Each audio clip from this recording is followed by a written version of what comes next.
हास्य कवि जिस ढंग से बात कह सकता है उस ढंग से वो भी कहेगा। मैं जोरदार तालियों के साथ भाई दिलीप दुबे को आमंत्रित करता हूं, आए और अपनी हास्य व्यंग की कविताओं से पूरी महफिल को एक रंग दे दें। आए दिलीप।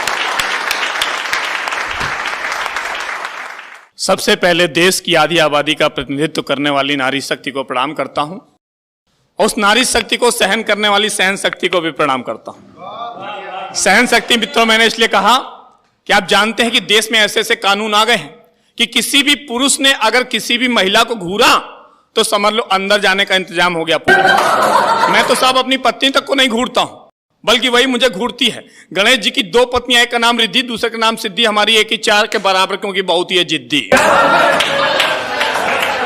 वो समय चला गया जब महिलाओं को अबला कहा जाता था, अब तो महिलाएं सबला हो गई हैं। ऐसा नहीं मैं आपको यूं ही बता रहा हूं, बल्कि तर्क और अनुभव के आधार पर बताने जा रहा हूं। पहले मैं घर जाता था, पत्नी को 500 का नोट टिकाता था, पत्नी 1 हफ्ते तक घर का खर्च चलाती थी, मेरे पास आती थी, कहती थी अबला।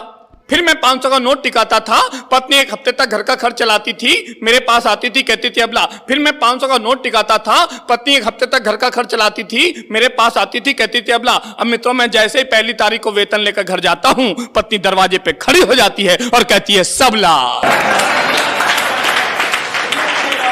साहब, पहले महिलाएं अबला हुआ करती थीं, अब सबला हो गई हैं।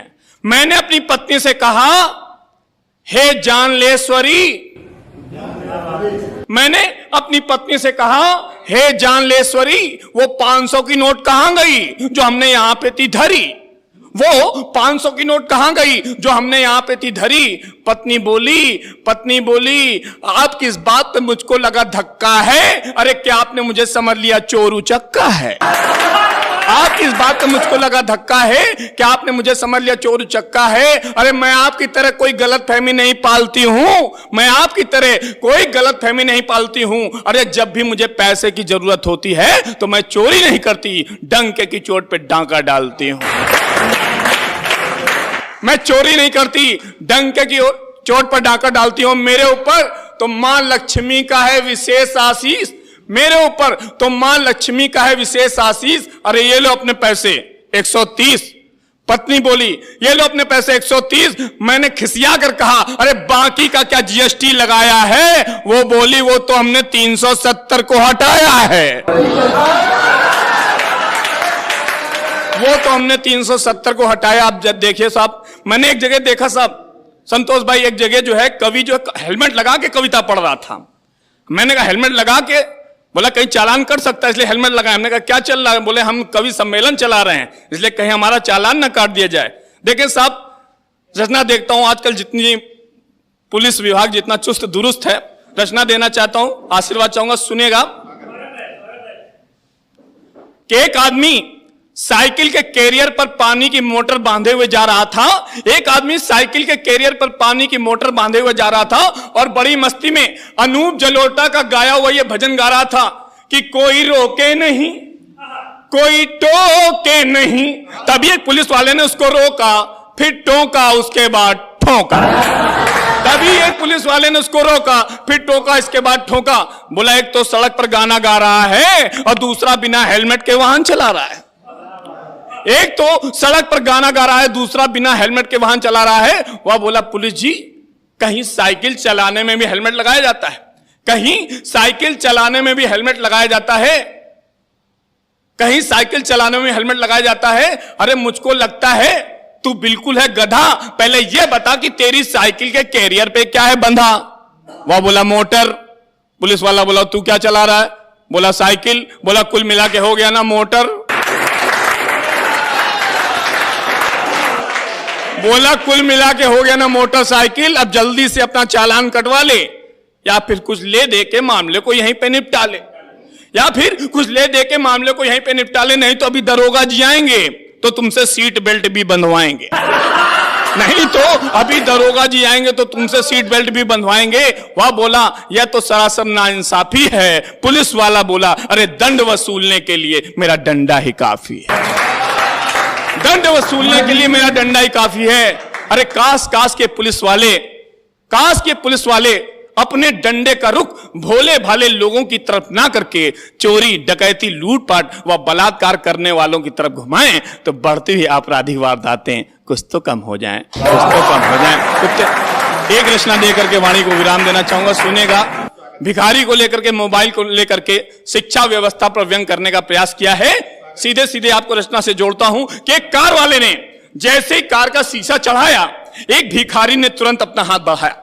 एक भिखारी ने तुरंत अपना हाथ बढ़ाया। भिखारी का अपना अलग स्टाइल था, उसके हाथ में 4G मोबाइल था। भिखारी का अपना अलग स्टाइल था, उसके हाथ में 4G मोबाइल था। कार वाले से बोला, भगवान आपका भला करे, आप जिए हजारों साल, मोबाइल रिचार्ज कराना है, सिर्फ 11 रुपए का है सवाल।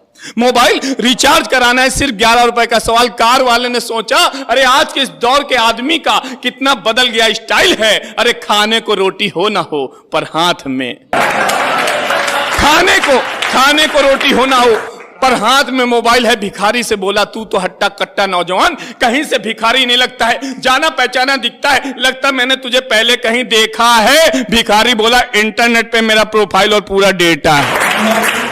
भिखारी बोला, इंटरनेट पे मेरा प्रोफाइल और पूरा डेटा है, और मुझको भी लगता है आप मेरे फेसबुक वाले फ्रेंड हैं।